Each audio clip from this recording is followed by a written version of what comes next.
Your party advances through a grove of weeping willows in pursuit of an old wizard by the name of Olin. As you get deeper into the forest, your cleric catches something out of the corner of his eye. A mouse, perhaps, or a rabbit. The creature's shadow seems to disappear into a tree trunk. The party takes a detour to investigate. The cleric spots a crack in the tree and bends down to look at it more closely when a 6-inch tall doll-like creature appears on the cleric's shoulder. The party's paladin shouts, "Incoming!" and swings down at the creature, which disappears, and the cleric receives a sore whack. The creature reappears 6 feet away and holds its hand at its mouth to imitate laughter, though no sound is uttered. The paladin takes a gold coin from his pouch and throws it at the creature. The creature looks at the coin with a blank expression on its mask. The creature waves its hand and a faint aura appears over it. It then points at the cleric, who then also begins glowing faintly. The cleric feels emboldened by the creature and gains a new ability, allowing him to cast Greater Restoration 4 times. Puzzled but enamored, the cleric urges the party, leave the spirit alone, and it means no harm. Plus, we really should find Olin sooner or later. So today's video is on the Chwinga. First, what does Boo tell you? Chwingas are tiny, sized, elemental spirit creatures, which are adapted to many different environments. These neutral-aligned creatures consider themselves to be the custodians of their environment. Chwingas are said to live inside plants, rocks, and springs, far from civilization. Chwingas are non-verbal and don't have names. They are said to resemble small dolls with their spindly limbs, wild hair, and mask-like faces.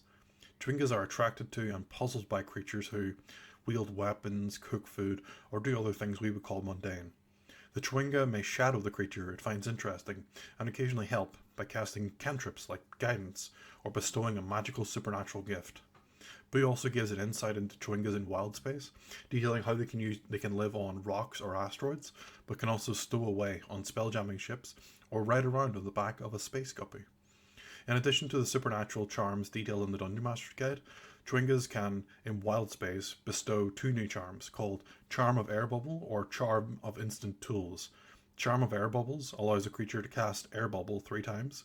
Charm of Instant Tools allows the user to conjure either artisans, thieves, or navigators tools once.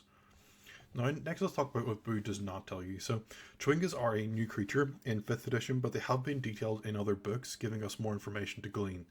Like most elementals, Chwingas are said to not eat, drink, or breathe, but unusually they do sleep. Dead Chwingas become petals, pollen, a puddle, or a stone. Some Chwingas are said to form symbiotic relationships with some long-living creatures like dragon tortoises.